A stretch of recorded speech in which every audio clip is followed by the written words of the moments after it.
Good morning. चलिए गणित का एक सवाल हम हल करते हैं और आज हम सीखेंगे आयत का परिमाप ज्ञात करना।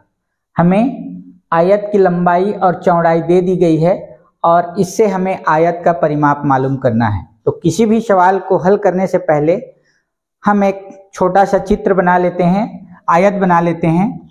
यह एक आयत और इसका नाम दे देते हैं ABCD।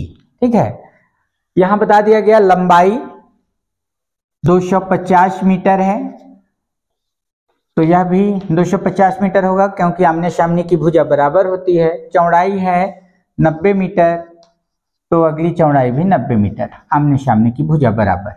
आप अगर ऐसा आकृति बना लेते हैं तो फिर उस पर समझ और बेहतर हो जाती है। अब हमने आकृति बना लिया, अब चलते हैं आयत के परिमाप पर कि आयत का परिमाप हम किसे कहेंगे। आयत का परिमाप, आयत का परिमाप, सबसे पहले परिमाप को समझते हैं। किसी बंद आकृति के चारों ओर की लंबाई को हम कहते हैं परिमाप। कोई भी बंद आकृति, उसकी चारों ओर की लंबाई जो है परिमाप कहलाती है। अब आयत का परिमाप, तो इस आयत के चारों ओर की कुल लंबाई होगा इसका परिमाप, और इसके लिए हमारे पास फार्मूला भी है। वह फार्मूला है 2 गुणा लंबाई और धन 2 गुणा चौड़ाई। ठीक है, फार्मूला याद है तो अच्छी बात। तो चलिए, हमें फार्मूला याद है।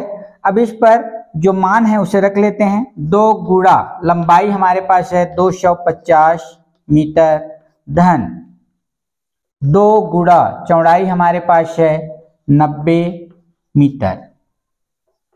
अब गुणा कर लीजिए, 250 दूनी यह हो गया 500 मीटर और यह हो गया 180 मीटर।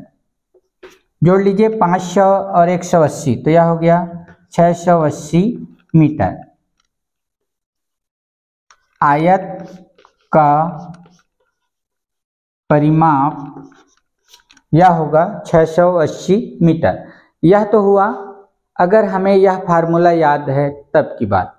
अगर मान लीजिए यह फार्मूला याद नहीं है, तो चूंकि हम परिमाप को जानते हैं, कोई भी बंद आकृति के चारों ओर की लंबाई जो है परिमाप है, तो हम क्या करेंगे, फार्मूला याद नहीं है तो इसकी जो चारों ओर की लंबाई है उसे आपस में जोड़ लेंगे। जैसे जोड़ते चलिए, 250 मीटर, फिर चौड़ाई 90 मीटर, फिर लंबाई 250 मीटर और फिर चौड़ाई 90 मीटर। इसे जोड़ेंगे तो हमें आयत का परिमाप मालूम हो जाएगा। तो फार्मूला याद है तो यह तरीका लीजिए, और अगर याद नहीं है तो इसके चारों ओर की लंबाई को जोड़ लीजिए।